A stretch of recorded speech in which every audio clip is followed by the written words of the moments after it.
बिस्मिल्लाहिर्रहमानिर्रहीम। अस्सलाम वालेकुम। एमजी फैमिली कैसी है? आज मैं एमजी फैमिली के लिए मज़ेदार सी खड़े मसाले की माश की दाल लेके आई हूँ, जो कि बहुत मज़ेदार होती है। आए मैं आपको इसको बनाने का तरीका सिखाती हूँ।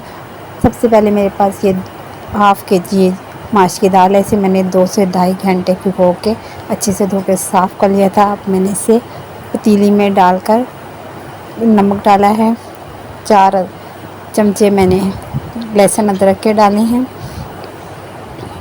और पानी मैंने इतना लिया है कि ये दाल गलने के बाद भी पानी बचे और इसको हम अच्छे से पका लें। ये देखें, दाल हमने पकने के लिए छोड़ देनी है।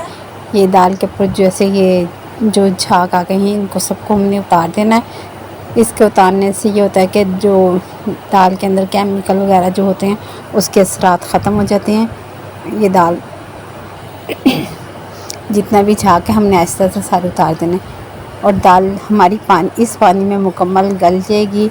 तो फिर हम इस पानी को फेंक देंगे, ज़ाया कर देंगे और दाल को अच्छे से छान लेंगे।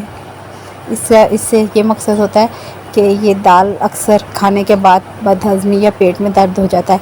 जब आप इसको इस तरीके से उबाल के पकाएंगे तो वो नहीं होगा। बस इसमें हम मसाले ऐड करते हैं, गरम मसाला पिसा हुआ, काली मिर्चें पिसी हुई,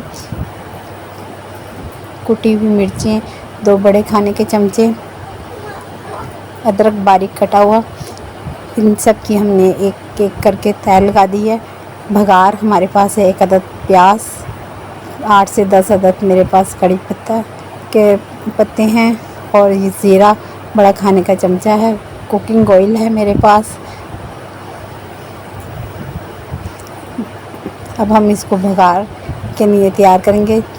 जैसे ही हमारा भगार तैयार हो जाएगा हम इसको, ये देखिए हमारा तकरीबन भगार तैयार हो गया। हमने दाल को भगार दे दिया है, दाल अच्छे से भगर गई है। अब सारे मसालों को अच्छे से दाल में मिक्स कर देना ताकि सारे मसाले का फ्लेवर पूरी दाल के अंदर शामिल हो जाए और घी भी अच्छे से लग जाए। दाल हमारी मुकम्मल तैयार हो गई है। अब हम इसको डिश आउट करते हैं। हरा धनिया और हरी मिर्चों से इसे गार्निशिंग करेंगे। मज़ेदार सी खुशबूदार दाल तैयार है। इसके खाने से आपके पेट में कभी दर्द नहीं होगा। जिस तरीके से मैंने बनाई है, अगर आप इस तरीके से बनाएंगे तो कभी पेट में दर्द नहीं होगा और बदहज़मी भी नहीं होगी। अगर आपको मेरी ये रेसिपी पसंद आई है तो लाइक करें, शेयर करें, दुआओं में याद रखें। एमजी फैमिली से अब मैं इजाज़त चाहती हूँ। अल्लाह हाफ़िज़।